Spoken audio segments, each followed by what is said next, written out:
good afternoon. And this is one of the rare times when I never really expected to teach or talk about cognition in that sense. The reason is rather obvious, as possibly the little note about me. When I studied cognition or many other subjects which the little note about me told about, it was always for personal pleasure, just for the sake of knowing that I underwent many subjects. In fact, on cognition, I have undergone some 5 or 6 courses, at least 4 of them graduate level courses, and so many other supporting and supplementing courses also. I thank the internet and the open educational facilities that are available from United States for all these kinds of things, more often than one. The subject cognition itself is something very big and very large. As I'll talk about it later, it is more like a path rather than end by itself. You can use it for many kinds of vehicles, like our highways can be used both for bicycles and pedestrians like me, and motor cars and all kinds of Volvos or any kind of transport that is available.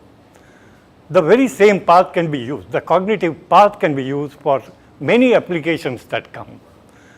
That is a very, very vast subject. That is the reason I am trying to put it as on a very, very wide platform.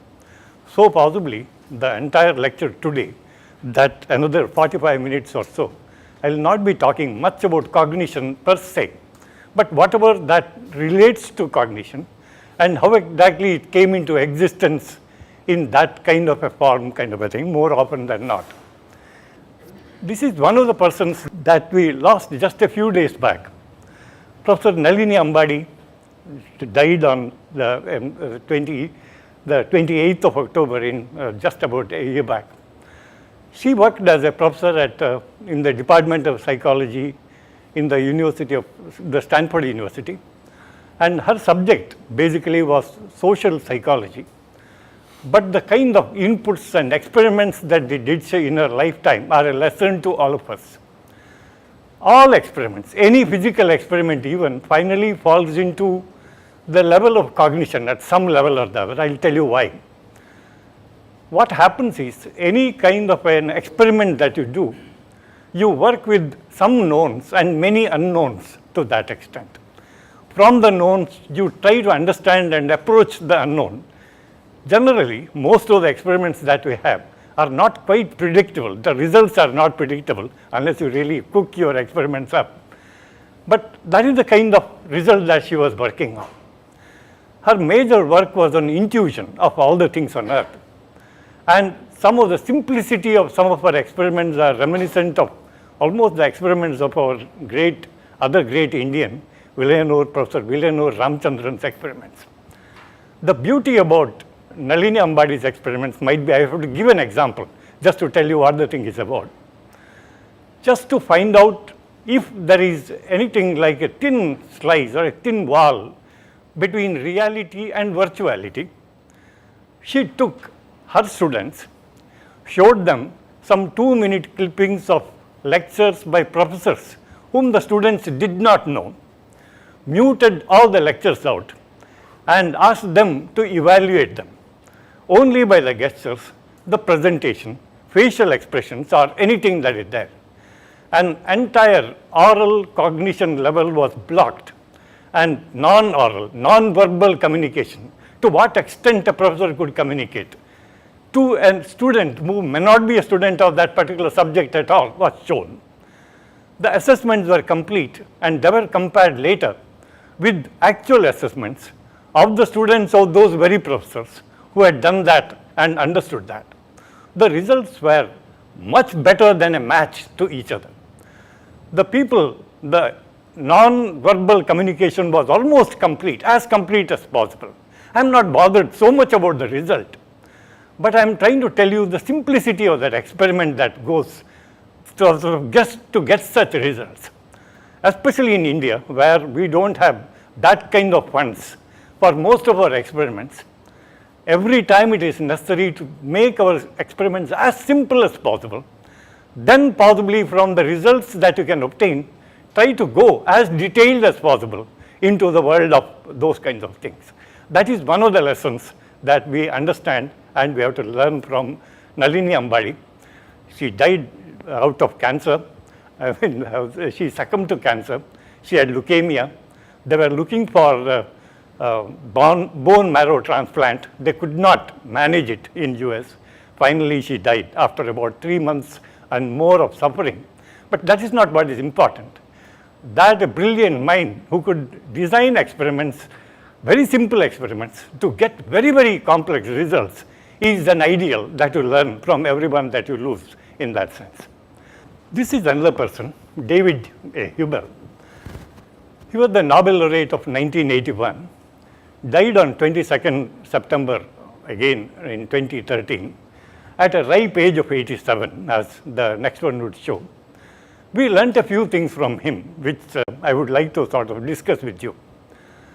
When he got his Nobel Prize at his sort of a reasonable age, that is 1981 was at least some 40 years, approximately 30 years or so back, he was about 50, a right age to get a Nobel Prize, where you say that you have worked enough, don't work anymore, just live on the laurels kind of a thing.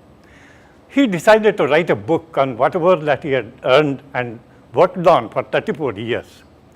His condition was very simple, that the book should go public and should not be covered by any kind of a restriction or royalty. After 3 years, he knew that publishing a book costs money. So for 3 years, make money, but after 3 years, just let it go free. Knowledge should be available free to everyone who deserves it or even desires it. Does not matter whether he deserves it. If he deserves it, desires it, let him have it and let it be free. Because most of the knowledge that we get, if you just think about it, finally we got it free. In fact, we created our own knowledge. It was not that someone else gave us the knowledge. We created our own, as we will see later. This is exactly our professor. This is the one who did that. The next thing that was important to us, the book that he wrote, authored the book, Eye, Brain and Vision. This book was a real eye-opener to me, at least, if not to many. The book was published again in 1983, and as I told you, it is available even now. If you just search for this book on the net, you will get to the source. You can download it. It's a huge, hefty, very educative book. I request and suggest that you read it. It doesn't matter. It almost reads like a novel. That is different. What is important is, up to that particular time, I really did not know how the eye worked and what vision was. The approximate idea that I had was something like this, almost a high school knowledge of vision, that the eye works as a camera, sort of creates an inverted image with the lens right in front of the eye. You get an inverted image on the retina. That image gets transferred to the parietal lobes or wherever they go. And from there, you try to understand them, interpret them, and get a meaning, and you recognize and everything else. It looked that simple. But the complexity of the problem I could understand only after reading this particular book. It is this kind of a thing that you get much, much more than what you expect when you read such a book. And that is exactly the reason why I thought that I should dedicate this particular lecture and possibly the entire series to this person more than anyone else. The entire concept of the eye being like a camera, just creating an image, then possibly the camera that you see in there should also understand what I am talking and act on it, but it does not. If at all it has to act and understand what I am talking, and possibly see more than what it sees as a camera, then you need a lot of stuff that has to go in there. And that is the intelligence that need go into this kind of a thing. He was an inspiration to me, and also is also the inspiration to us in the Free Software Foundation, which started in 1990. In fact, when one of the first books to go public for anyone to download and use on the internet was the book by the Eye, Brain and Vision by this particular man. So that is the reason for dedication. Yesterday I had a dress rehearsal of this lecture back in our institute, our, our school of communication, what happened was the same people were shooting me out. They will be surprised that I have changed totally from yesterday to today. I am talking totally differently. Yesterday, I did not want to define cognition at all. But today, in fact, I postponed it for the last lecture. But I am doing it today itself because I don't know if this is the last lecture as we go by. Anyway, this is one of those interpretations. Again, this is something which is created by me. May not be the official definition for cognition. It is a mental activity which involves the internal interpretation or transformation of available data, which has to be stored and retrieved as the time goes within the brain activity. If you just imagine that if this cognitive capability was available behind this Sony camera, you could possibly understand what I am talking and do a few more things. But then when I look at it, the definition does not look complete or thorough. So we started with the second definition. Douglas Hofstadter was a great guy. Now I think he's at Indiana University. He defines the analogy as the basis for cognition. We'll discuss this in slight detail later.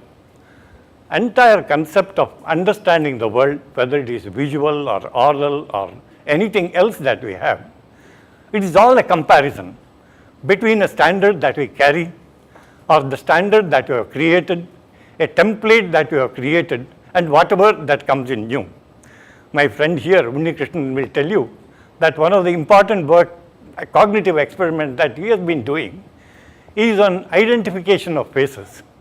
How exactly one could work much more easily with the average face and then compare all inputs to the average face rather than look at each of the faces as the individual, just fresh faces. There is a huge difference between them. The entire concept of beauty or even accuracy or a commonness comes from something of an average, and that is exactly what defines by analogy. This is no surprise for people who know the human system itself works, or the neurons fire, or the neurophysiology in that activity works as it is. You can understand that we do not operate with the digital signals back in the head. It's not that. They are not even simple analog amplifiers. All that we have are differential amplifiers. That is something like an average, and anything higher than that or different than that is measured and estimated, and based on that, we really try to find out these values that we have got. Accepting that these levels themselves can be set at different points, again by internal commands, is the why the human eye has one of the largest sort of regions of the spectrum, or the area that it can, some 10 to the power 10 kind of a variations of light it can respond to without any trouble. And that is possible from the simple moonlight to the bright till it actually goes totally blind. All those kinds of things are possible because it is possible to readjust your basic levels. But all that happens are differential amplification. It is the differences between a set value that you have got inside to a set value, something that you hear otherwise, something that you see otherwise, that you use as your result. And all your sort of calculations or everything else is based on that. We'll have many proofs for this, but that happens to be one of the important parts of the cognition itself. Then, after reading Hubel's book, I came across a sort of a definition possible in this way, which looks more mechanical than possibly philosophical. Excuse me, because I am always scared of philosophers. That's why I am trying to talk about this. It's producing and comprehending input, learning, and sort of comparing, solving, and decision making. If we can just look at all these words, these are almost words from philosophy that I have got in most of the cases.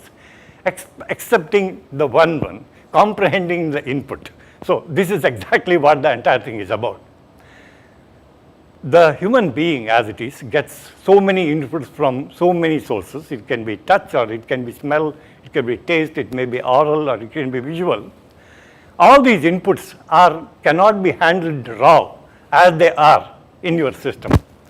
For the brain to understand and act on it, for the purpose of problem solving or decision making, the entire data has to be modified, converted, and possibly amplified or reduced depending on what you need. All those kinds of operations are done, and that is the cognitive power that is available. Cognition is necessary before a data can be used or made useful for the system at all. That is why I try to define it this way.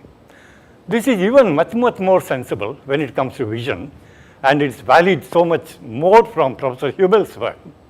You may know that the human eye sees things in two different ways. There is a foveal view and a general view. Whatever that comes out is read either in color or in gray and white or just in simple lines. Even that, incidentally, is exactly differential. It's not absolute. If you have got a totally white wall and a total black wall next, both of them produce identical signals in the human eye.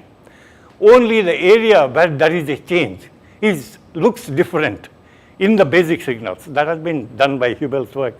The retinal signals are exactly that way. But these things, when they finally are interpreted, a man would not look like a man, a rose would not look like a rose, or any other action, anything that is visual or even oral would not. If I say cow, you can't see a cow back in the brain. So it's going to look different. That kind of a conversion is exactly what happens in this kind of an operation. All these are cognitive operations which to an extent are beyond human reach or beyond human capability. That is why this is a very complex thing that I put in here. This is not there yesterday, so this is added after I talked to you about. The problem is the coding, decoding, and abstraction.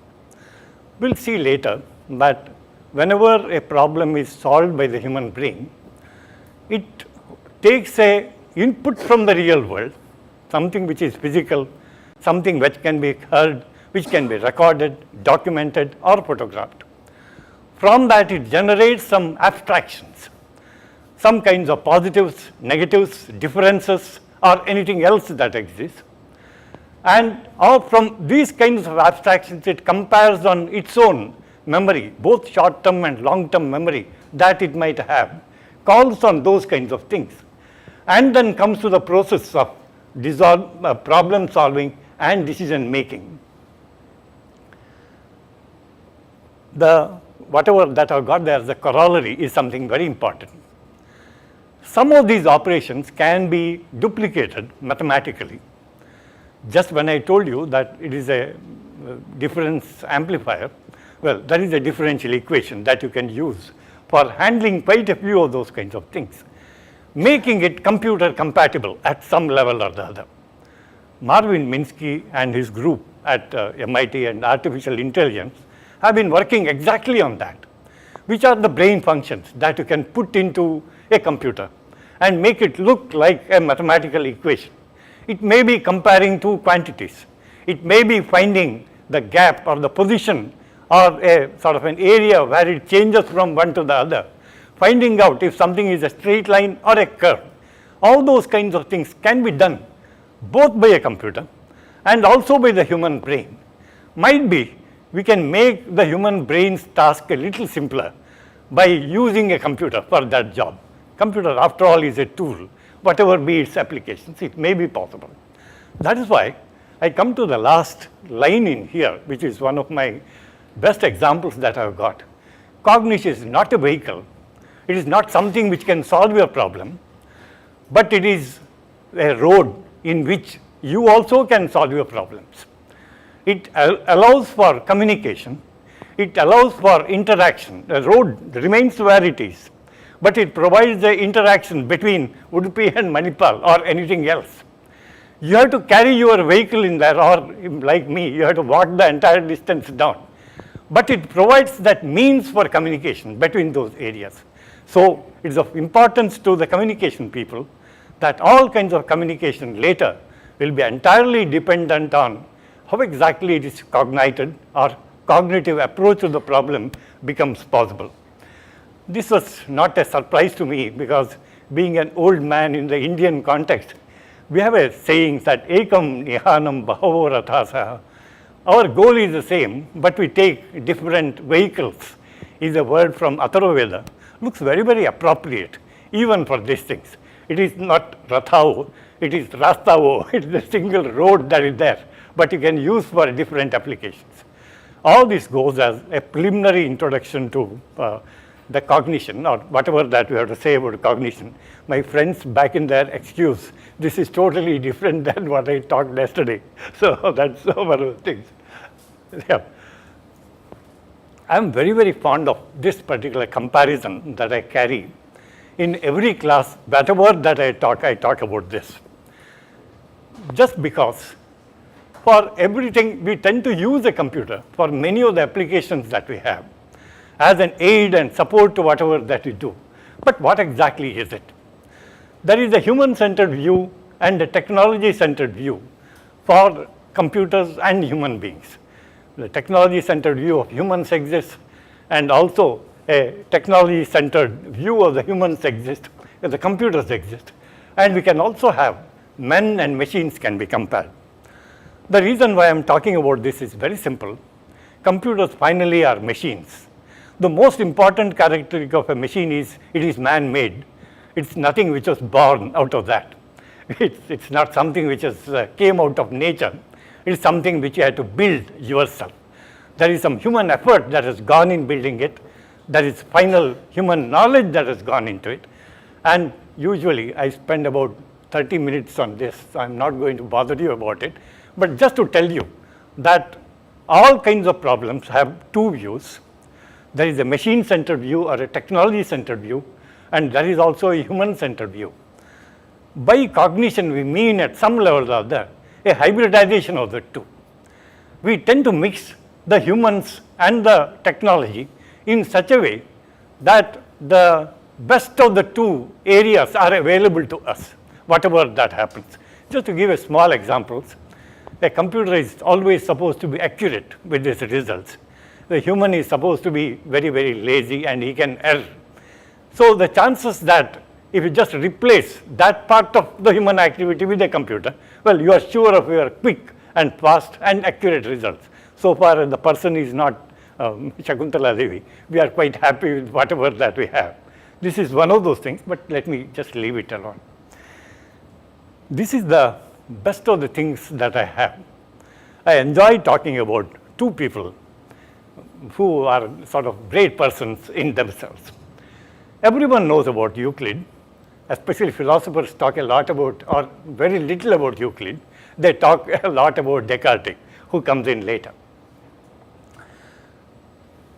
Our friend Euclid belonged to the world where everything was construction, everything was real, everything was physical, whatever that he did was available.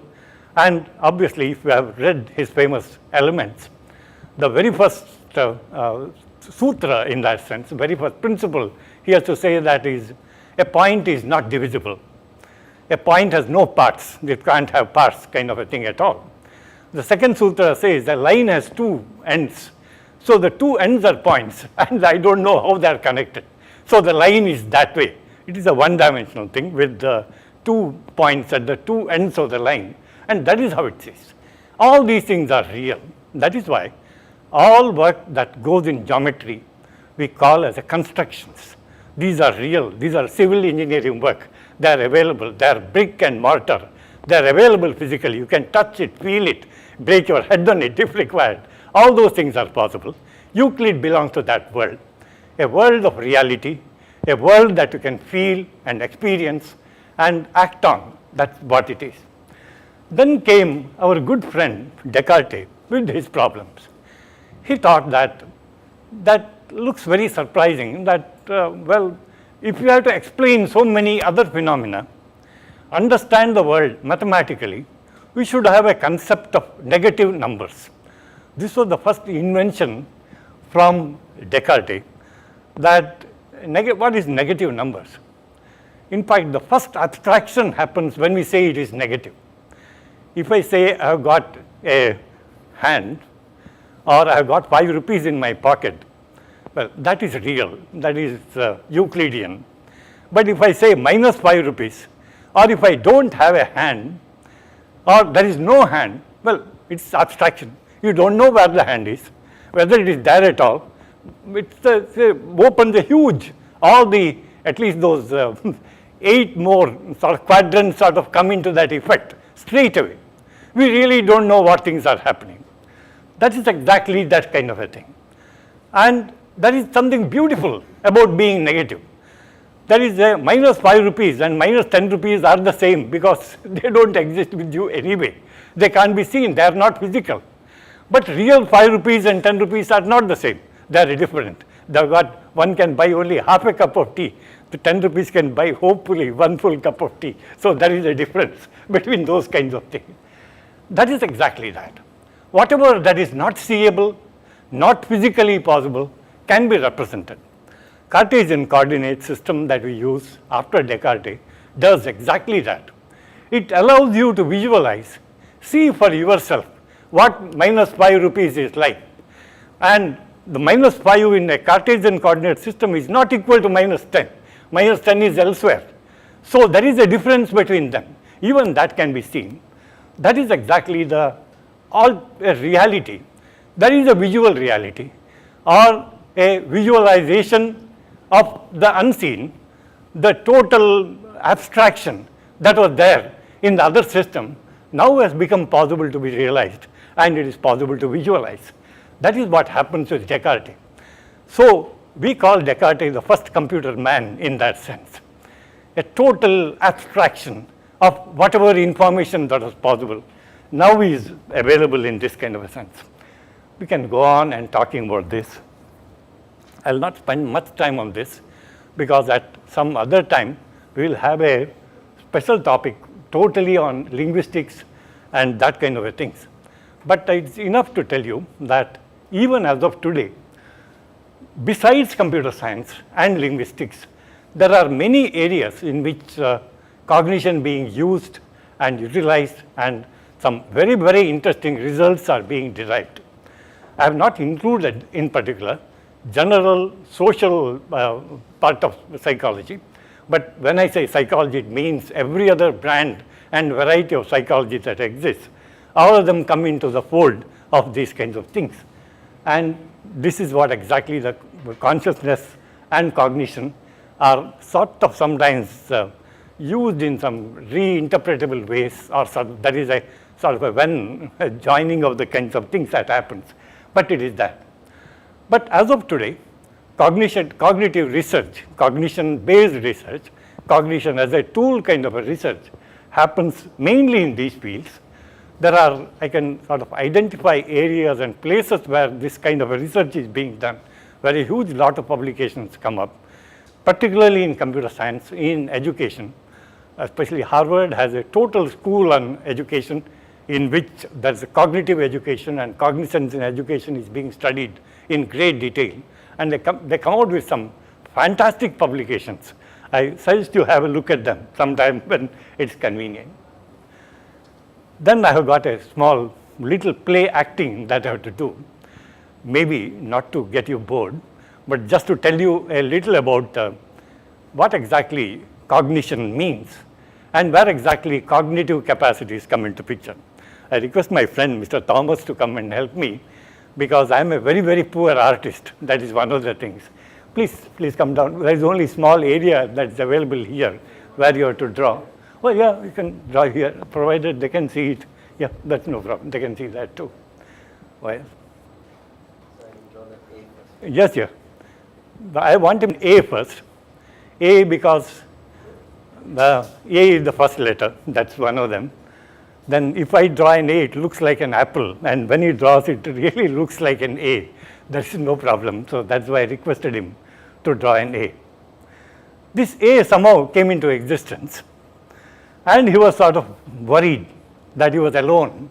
He was single. There was no company. A himself says it's alone. So he wanted to talk to someone and wanted to complain to someone about his loneliness. And he found a thing or a person called G. Can you have G also drawn up, please? Yeah. I don't know if this is God, but it is G. I know about that. But what is important was there was a communication link that was available between A and G.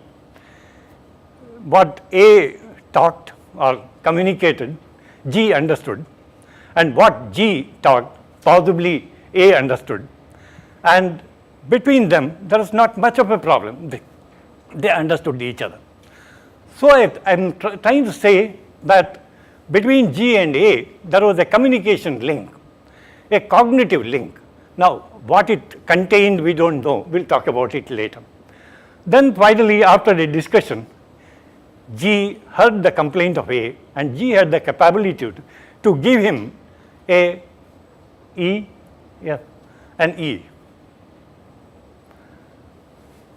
No, that is more like C, but it doesn't matter, okay.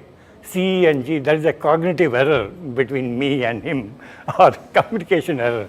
I wanted him to draw an E, so he drew an E, but he started with a C. So we'll make it compatible between C and E as the time goes by. So then, when God created E, He's possibly at the same time created another object called T or S. Yes, actually. Oh, his writing is so stylish that it almost looks like a T to me. It does not matter. It is a T, right? It's a T. Yeah, but then I wanted him to draw a S. So, incognitively, I told him that he could draw an S. Fine. Thank you very much, Mr. Thomas. So, these are the 4 characters that we have.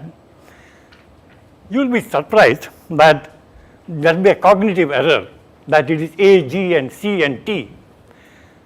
From this, it is possible to write many, many things that follow. So, I am not talking just about Adam, God, and Eve, and the Satan who comes in.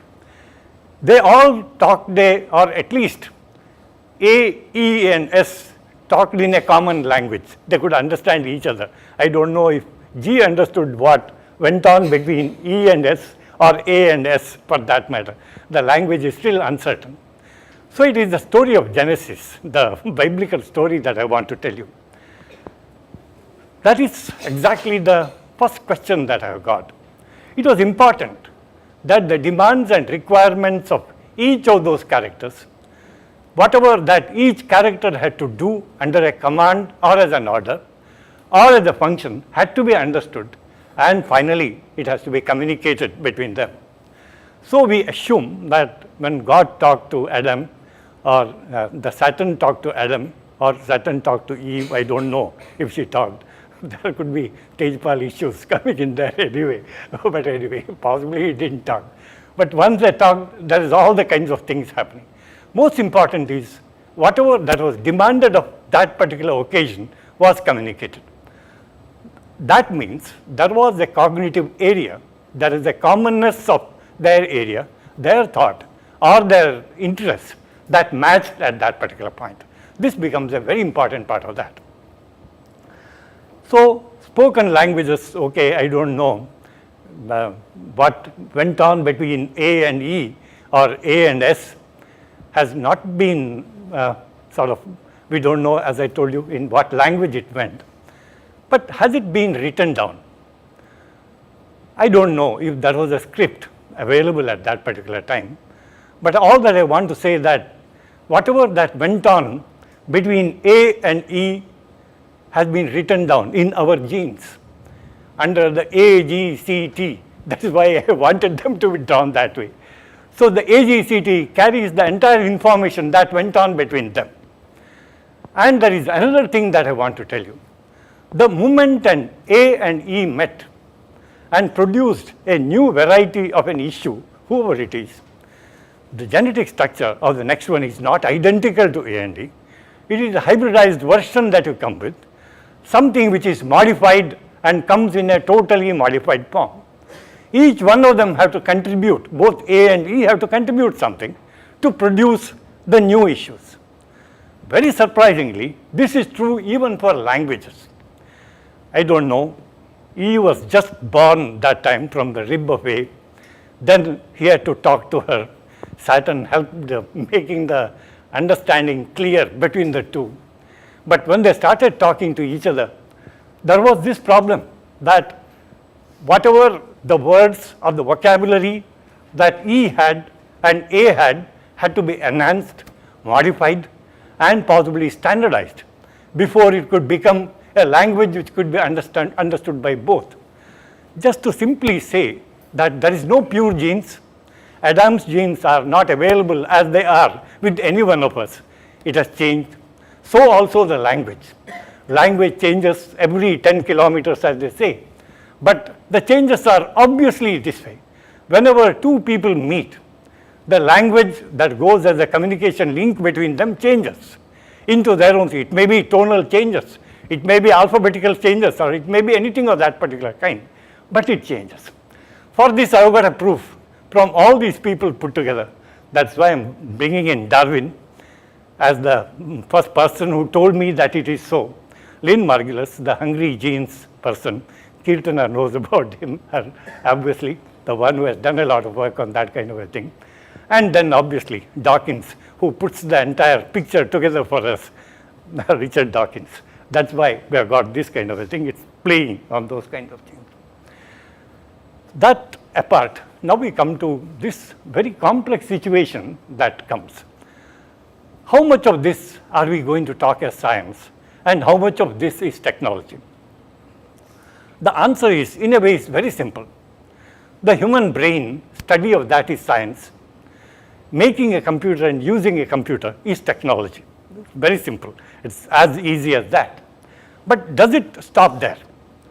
When we start working on it, the brain and the computer, they started talking about biomimicry. Now the question is, who mimics whom? When they made the computer, or when they had to explain the computer, when it was made first, they thought of computer as a mechanical brain or an electronic brain kind of a thing. Something which could do the same functions of a brain mechanically, which we call approximately as biomimicry. Just hold a minute here. To what extent can you biomimic things? If you just have to quote one of my friends, it's if you have to make a biomimic automobile car, you have to have an automobile factory also within a car itself, if it is true biomimicry, if it has to be true.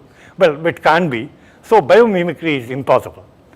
There is only functional copying of some biological functions from one to the other, which may be possible in that kind of a thing. Computers in that sense are not biomimicked objects. These are objects which try to imitate or try to recreate the functions that go in those kinds of things. That is the second part. Oh, there is another important definition that I have got about the machines and computers, which came from none other than Francis Crick, told me once upon a time that there is a commonness between a bird and an aeroplane, that both of them fly. They defy gravity and get into the air. Studying how a bird flies is science. Making an aeroplane which flies is technology. That is the definition by Francis Crick. So that's something that I always enjoy saying. That is one part of it. There is another portion which I may be talking at some other point also, but at this particular point I need make a mention. We understand so much from a biological object in a mechanical object. Duplicating the functions of a biological object with the mechanical object, is it possible that we can understand something about the biological object from the mechanical object? Is the kind of question that I have. Let me make it very, very simple. We know how a damned electron goes in a computer. If you make a computer, it's man-made, what it does, how it does, and everything is known to us. We know it completely. We know nothing about the brain. We know approximately how the brain works, but it is going from unknown to unknown, complications to like philosophy, more and more of confusions rather than solutions. That is what you go by. But now that some of the functions of the brain we can duplicate with the computer, can we learn a few lessons from the computer and apply them to the brain? Kind of a reverse engineering. That's what we are working on. That is the third level in which cognition could be used. This is our future of cognition that I'm talking. What happens is this way. One of the important parts of a living thing, especially the ones that can walk, is that you can walk. There is a transportation. You can move from one place to the other. That's fine. But then when you do it mechanically, you do it might be even more efficiently than a human being. We put 3 or 4 or 2 or 1 wheel, and with the wheel you can transport yourself from one place to the other, maybe a little more efficiently. Might be that a human being also can be helped in using those kinds of things, but even without that you can walk. The total function is the same. One moves from point A to point B. Whether you do it mechanically, you know every damned step how that has happened. But when it happens on the biological side, you don't know much about it. You sort of guess that these kinds of things are happening. I know that even in anatomy, just the other day they found a new tendon on the knee actually. So everything is growing and everything is upgrading. So there have been changes every other day in whatever that you know. So in such a case, is that possible that we can understand the mechanism of walk a little more easily from the mechanical inputs? So is it reverse engineering possible? Can cognition play a help?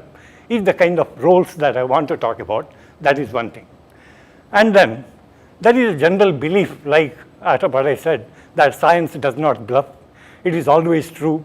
It is always accurate kind of a thing. But I am just giving you 2 examples of scientific beliefs which have not been sort of very proven. One of them is the gecko or the house lizard. Till about 6 years back, I believed that it also walks with a vacuum and release mechanism up the hill and up the surface kind of a thing. Only after Robert Fulle's work at UCB, we came to know that it's van der Waals forces which allow you to sort of walk around, or the gecko to walk around, or the house lizard to walk around. So something so common, every child, if you just ask how a lizard goes up the wall, she will tell you it is vacuum and vacuum in and vacuum out kind of a thing. So even science sort of leads you to some misbeliefs or disbeliefs in that kind of a sense. That's one. The other question is something very interesting. Just about last week, there was a very important work. They wanted to know how many neurons are there in the human brain. They wanted to find a reference to that, and they could not find any. They found an approximate number. Someone said some 100 billion neurons kind of a thing. But they could not.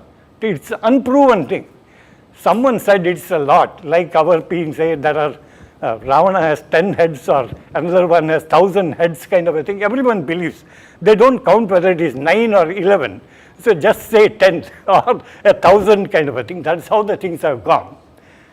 Even these kinds of things, even in the so-called exact science, where we believe in purity and truth, we have a lot of disbeliefs and untruths or half-truths which keep floating around. So we have to be cautious about them. All of them also need a sort of a filtration under our the thing, whatever that we have. There have been a lot of animal experiments. Most of these animal experiments in cognition have been only peripheral. I know that in the National Institute of Advanced Studies back in Bangalore, there are very interesting people working on fish, teaching the fish to swim in a particular way, or animals sort of behaving in a particular way. But we don't know, can we teach any linear algebra to a duck or a fish? We don't know yet. There is a level of abstraction which is not possible in an animal, and all animal experiments restrict ourselves only to the motor cognition at the best. Just the movement which is common between them. Eat, grow, and reproduce, and all that kind of a thing. Just the minimal ideas of life. I don't know if an animal or an elephant or a dog can think of God and pray to God. That's why I put that kind of a thing. We may have some such thing, but I don't know. We can make an elephant act like praying. You can just with a stick in hand, and we can do that to a dog with good words, maybe. But then they really do it. The cognitive level of understanding, the abstraction level that goes with, is it identical to a human being or anywhere near? Is this more sophisticated? Would all like to agree that it's much more sophisticated than an elephant or otherwise. We come to the last portion of it, again, where there is a lot of science work that's going on. I was telling someone here some time back, most of the experiments in cognition require a huge lot of equipment, very expensive equipment. Generally, fMRI and brain probes, someone told me I was working on those kinds of things, are very, very expensive equipment. But compared to that, there are also very simple experiments possible. We just use, if at all you are working with a human being, you can ask him to speak.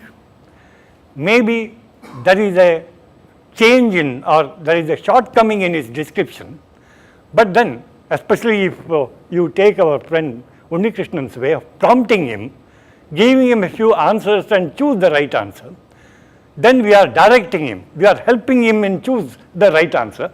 So it is possible that way, speaking or marking or writing, or even correlate Rizzolati's experiments. You may know about the mirror neuron and everything that went with Rizzolati's monkeys back in Italy, the famous equation problems. All those things are they're very expensive and very difficult. But I know that there are very limited results, even when you get, even from very sophisticated equipment. Like, for example, if you just have a simple bottle filled with nothing in it, if you just take it to any ordinary fellow, you look at it and say it is empty. But to say scientifically it is empty, you need a lot of trouble. You need a lot of equipment. It will finally detect a trace element there, a little of air there, little of nitrogen and carbon dioxide here. So it is not empty. That is the kind of things that happen. But fortunately, by designing experiments like Nalini Ambadi's way or Ramchandran's way, there are a lot of things that are possible, and there are a lot of fundamental experiments that you could do, especially if you restrict yourself to working on men, where you need the cognition most than anyone else. Basically because there is a channel for communication between men which is much better decided and understood, called the language in that sense. That's why speaking, marking, and everything else also comes into that. fMRI or the brain probes are unspoken words. They again tell about a fact or an existence or a non-existence of a thing, but with very sophisticated equipment, very difficult things. Someone could tell you just by looking at a piece of gold as to how pure it is or what percentage copper that it has got. If he has a trained eye, it costs nothing. Might be a few years of experience. But if you have to do that with a computer, well, you need the entire Raman spectra to be taken from that, and all those kinds of decisions have to be taken, which makes it expensive. And finally, the results sometimes are less accurate than the ones that you do manually. You do it twice, it gives 2 results or 3 results sometimes. That's the thing that I wanted to tell you about science and technology, with no offense meant, but that is what the entire thing is about. I have surprisingly have taken almost an hour, and maybe we have to cut it short. In fact, I have many more things to talk about. We have not come even to half of what we talked yesterday, or not even 1/3. But then let me just finish with 1 or 2 of those kinds of things, and finish with whatever that I would say today. The learning and writing as an expression. The first part of it is because we, as you see later, that the most important output tool that is available, most powerful output tool that is available with the human being is talk, his oral output. He can't produce light and you can flash his ears to say something, so it has to come in words. Or in a better case, might be he can write it down. Writing is a much stronger commitment in that sense. Of course, all those kinds of things happen, but that is one of those kinds of things. There is translation of thoughts into words. This has been quite understood in that kind of a thing. Especially, this is one of those areas where the computers fail and do not come up to the mark. They need an indication as to what the thing is like. Then only they can come to conclusions. Our question is, when it happens in the human brain, where are they located? Are we locating them from those particular points and trying to interpret them in our own ways? Or is it to do anything else? Is there some other way of handling it? That is the kind of question that we have got. I'll skip a few lines because we are possibly running out of time for the kind of things. Just one word about Professor John Searle and his work on COTC. Children of the Code is a small institution were asked to help the people in United States. The high school boys had a problem in writing. They could speak, but when it came to writing, not just the content part of it, even writing proper, creating those symbols and signs, they had some difficulties. Professor John Searle was asked to sort of handle it. Professor John Searle is from UCB, University of California, Berkeley. Lot of work has gone into that. Possibly I can go into all those details at some other time. Just want to deviate and divert, maybe more for the purpose of entertainment, into something that, a little experience that I had with the cognition, especially looking for an equivalent word in Sanskrit for the word cognition of English. Normally, we do not do this practice.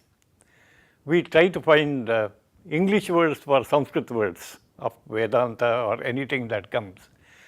But I thought, let me do it in reverse, try to find a word for the word cognition and equivalent in Sanskrit.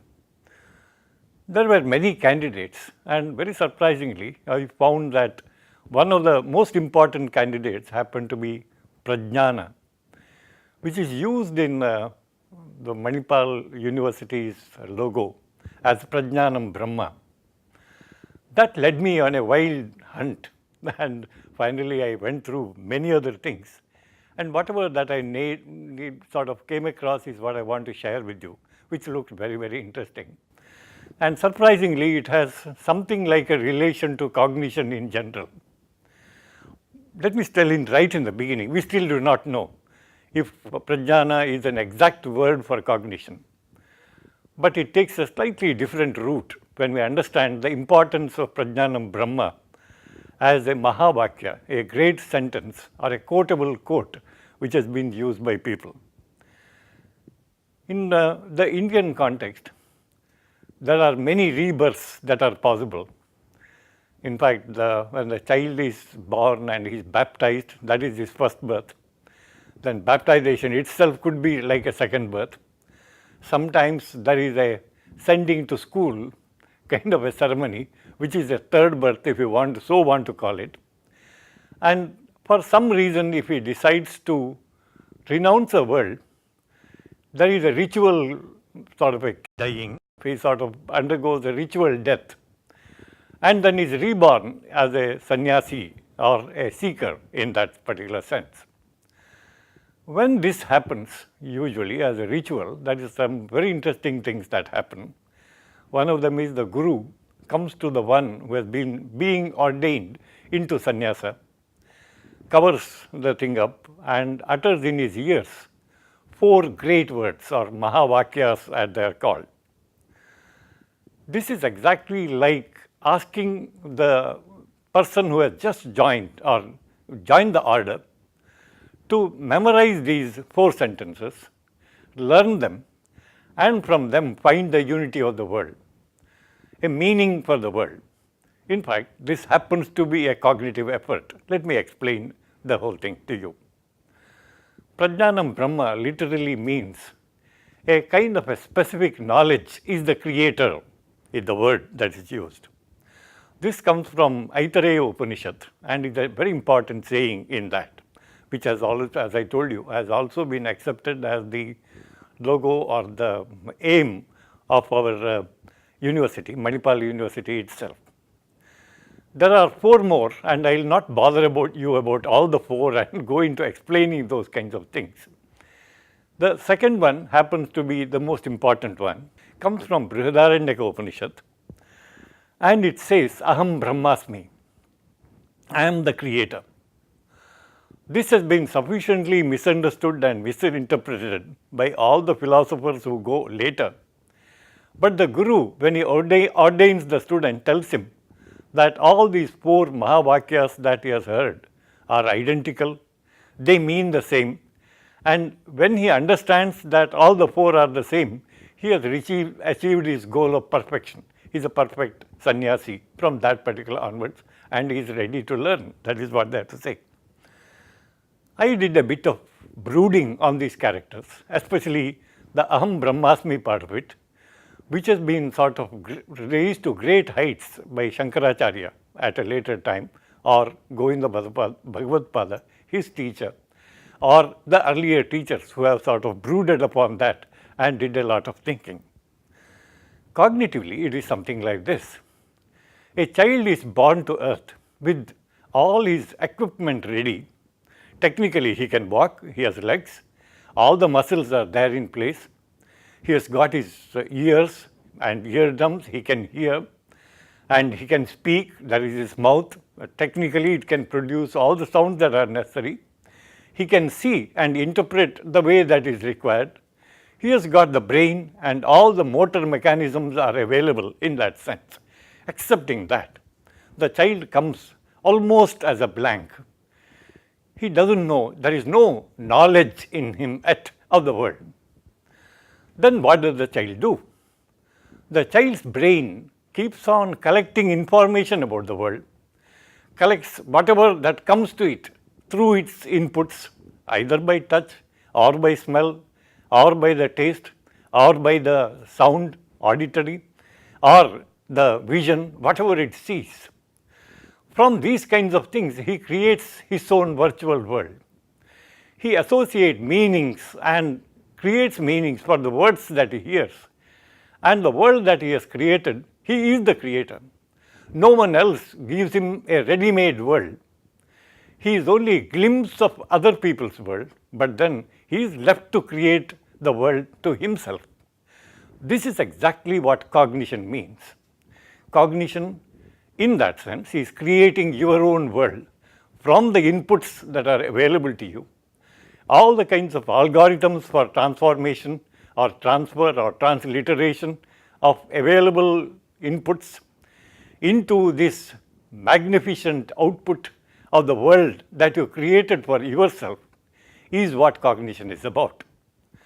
Once you have created your world, everything has its place in it, and it is something very specific to the creator. If I say a cow, my cow is not equal to your cow. Your cow goes into your brain, and you have created the place for the cow in your brain yourself. So you are the Brahma, you are the creator.